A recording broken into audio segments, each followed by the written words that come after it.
चंद्रशेखर आजाद और आकाश आनंद में ठन चुकी है। और यह बात आज की नहीं है, बहुत पहले की है दोस्तों। आपको पता होगा एक बार जब चंद्रशेखर आजाद के बारे में आकाश आनंद से सवाल पूछा गया कि भैया ये तो आपके लिए बड़ी चुनौती साबित होंगे, तो आकाश आनंद ने तपाक से क्या जवाब दिया, भैया कौन कौन चंद्रशेखर, कौन भीम आर्मी, मैं किसी को नहीं जानता, मैं इन लोगों को नहीं जानता।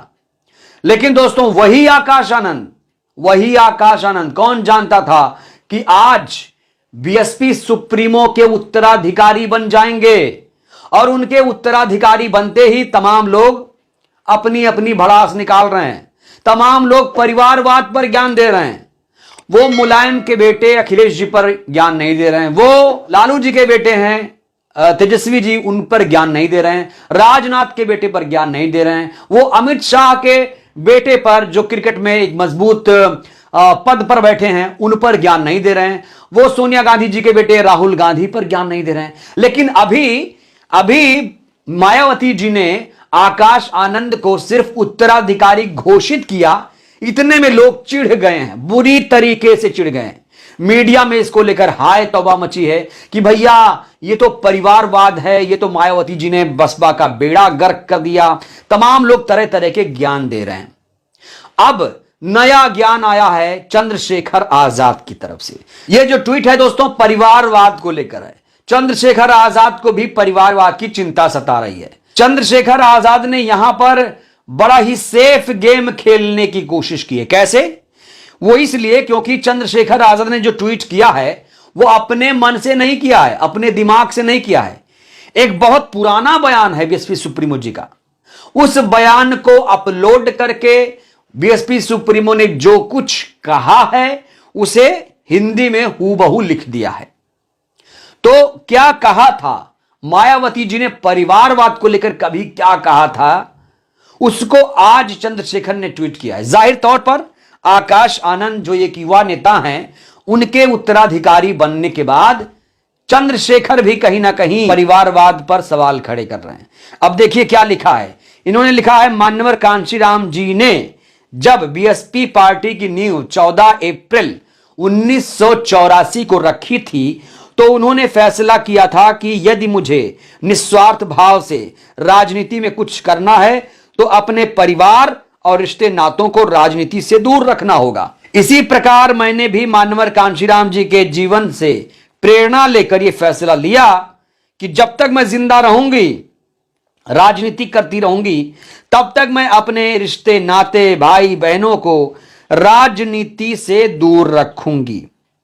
तो दोस्तों ये मायावती जी का ही बयान था, ये वीडियो भी है, चलिए सुनिए थोड़ा। जब तक मैं जिंदा रहूंगी और राजनीति करती रहूंगी तो मैं मान्यवर श्री कांशीराम जी के जीवन से प्रेरणा लेकर अपने रिश्ते नातों को, भाई बहनों को मैं राजनीति से दूर रखूं। तो ये बयान आपने सुना, उन्होंने कहा जब तक जिंदा रहूंगी तब तक अपने रिश्तेदारों को, परिवार को राजनीति से दूर रखूंगी। देखिए मैं यहां पर एक चीज स्पष्ट कर देना चाहता हूं, अभी आकाश आनंद बसपा के सुप्रीमो नहीं बने हैं, सुप्रीमो नहीं बने हैं भाई, बसपा के राष्ट्रीय अध्यक्ष नहीं बने हैं आकाश आनंद। और देखिए परिवारवाद अलग अलग कैटेगरी होती है परिवारवाद की। अगर भाई सोनिया गांधी जी के बेटे राहुल जी टैलेंटेड हैं, अगर वो राजनीति में आए, वो चुनाव लड़ रहे हैं, लोकसभा सांसद बन गए, तो जनता ने उन्हें स्वीकार किया। अब मायावती जी ने अगर आकाश आनंद को, अपने भतीजे को उत्तराधिकारी घोषित कर दिया है तो कुछ सोच समझ कर किया होगा। दोस्तों मायावती जी के ऊपर प्रश्न बहुत सारे खड़े हो रहे हैं, लेकिन लोग ये भूल जाते हैं कि भाई मायावती जी ने अपना घर परिवार सब छोड़ दिया और सिर्फ वो दिन रात बहुजन समाज के बारे में सोचती हैं, ऐसा कहा जा रहा है। हालांकि कुछ सवाल लोग खड़े कर रहे हैं कि भाई ये तो भारतीय जनता पार्टी के साथ मिली हुई हैं, ये तो डरती हैं। ये तो हर पार्टी के ऊपर आरोप लग रहा है। कांग्रेस पार्टी के ऊपर आरोप लगता है कि ये तो भारतीय जनता पार्टी की बी टीम है। हर पार्टी के ऊपर यह आरोप लगता है। तो अब चंद्रशेखर ने जिस तरीके से ट्वीट किया है उसको लेकर भी यहां सवाल खड़े किए जा रहे हैं। तो जाहिर तौर पर आकाश आनंद को अगर इतनी बड़ी जिम्मेदारी सौंपी गई है तो कुछ सोच समझ कर किया होगा। जो अपने घर परिवार को छोड़ सकता है बहुजन मूवमेंट के लिए, क्या वो बहुजन मूवमेंट को बर्बाद करेगा? ये बड़ा सवाल है।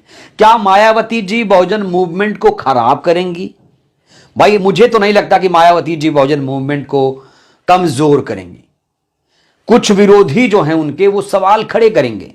सवाल बहुत सारे हो सकते हैं, लेकिन अभी मैं बता दूं कि आकाश आनंद जी को अभी कई चुनौतियों को पार करना पड़ेगा। आकाश आनंद जी में कुछ चीजें लगी होंगी उनको। यहां पर एक युवा नेतृत्व की जरूरत थी और शायद मुझे लगता है इसीलिए मायावती जी ने अपना उत्तराधिकारी उन्हें घोषित किया। उन्हें लगा होगा कि इस लड़के में कुछ तो होगा, कुछ तो बात है, कुछ तो स्पार्क है। मध्य प्रदेश, छत्तीसगढ़, राजस्थान, तेलंगाना में आकाश आनंद ने ही तो मोर्चा संभाला था और कहीं पर 3%, 2%, 4% वोट भी तो मिले बसपा को।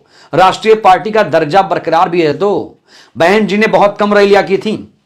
सारा मोर्चा आकाश आनंद जी ने संभाला था। एक चीज और यहां पर मैं क्लियर कर देना चाहता हूं कि उत्तर प्रदेश, उत्तराखंड की जिम्मेदारी आकाश आनंद को नहीं सौंपी गई है। इसकी पूरी कमान, पूरे जो फैसले हैं, निर्णय हैं, वो मायावती जी ही लेंगी, क्योंकि उत्तर प्रदेश बहुत महत्वपूर्ण राज्य है। अगर किसी को दिल्ली पर बैठना है, दिल्ली की गद्दी पर, तो उसे भैया उत्तर प्रदेश तो फतेह करना पड़ेगा। 80 लोकसभा मायने रखती हैं। अगर आपने 50 भी हासिल कर लिया तो आप प्रधानमंत्री पद के लिए मजबूत दावेदार बन जाते हैं। तो अब चंद्रशेखर ने क्यों सवाल खड़े किया, ये बड़ा सवाल है। भाई चंद्रशेखर जी ने मायावती का जो वीडियो कोट किया है, ट्वीट किया है, उसका क्या मतलब है? जाहिर तौर पर इसका यही मतलब है कि वो भी सियासत में हैं और वो भी कहीं ना कहीं मायावती जी पर अब निशाना साधने लगे हैं। हालांकि ये बात और है कि चंद्रशेखर कभी उन्हें मां बुलाते हैं, कभी राजनीतिक गुरु कहते हैं, कभी खुद को एक क्लब बता देते हैं, द्रोणाचार्य कहते हैं मायावती जी को। लेकिन मायावती जी ने अभी अपना शिष्य चंद्रशेखर को नहीं माना है। चंद्रशेखर से मायावती जी ने कभी मुलाकात नहीं की, बात नहीं की। लेकिन अब जिस तरह से चंद्रशेखर उग्र हो चुके हैं मायावती जी के लिए, लगता नहीं कि आगे मायावती जी इनसे मुलाकात करेंगे, क्योंकि ये जो ट्वीट है, ये जो वीडियो पोस्ट किया उन्होंने, बहुत पुराना है। और देखिए, राजनीति में चीजें बदलती रहती हैं। राजनीति में आप कसम नहीं खा सकते कि मैं ऐसा ही करूंगा, ऐसा ही रहूंगा। भाई कल को अगर मायावती जी को भारतीय जनता पार्टी में जाना हो, अगर उन्हें मुख्यमंत्री बनना हो, एक बार बन भी चुकी हैं बीजेपी के समर्थन से, कांग्रेस से लाभ मिल रहा है तो वहां पर जाएंगी। मानवर कांशीराम जी भी कहते थे भाई बहुजन समाज के लिए हमें सब कुछ करना पड़ता है, इनके लिए हम सब कुछ करेंगे, सत्ता हमें चाहिए, बस सत्ता चाहिए। तो अब चंद्रशेखर को लेकर भी लोग सवाल खड़े कर रहे हैं, लोग तरह तरह के कमेंट भी कर रहे हैं। अरे भाई तू रहने दे, तू ब्रिजभूषण के खिलाफ जंतर मंतर पहुंच गया था, अब तेरे ऊपर आरोप लगे तो मुंह में दही जमा कर बैठ गया, ऐसे कैसे चलेगा नेताजी? ये ऑफिस ऑफ देशराज सनावर लिख रहा है। ऐसे बहुत सारे कमेंट हैं, मैं ज्यादा कमेंट में नहीं जाऊंगा। लेकिन कुल मिलाकर चंद्रशेखर ने भी अब आकाश आनंद के उत्तराधिकारी बनने को लेकर मायावती जी पर सवाल खड़े किया और कहीं ना कहीं अब चंद्रशेखर भी मायावती जी पर सवाल खड़े करने लग गए हैं। तो बड़ा सवाल, क्या आकाश आनंद से डर गए हैं चंद्रशेखर आजाद? आप लोग क्या सोचते हैं इस सवाल को लेकर?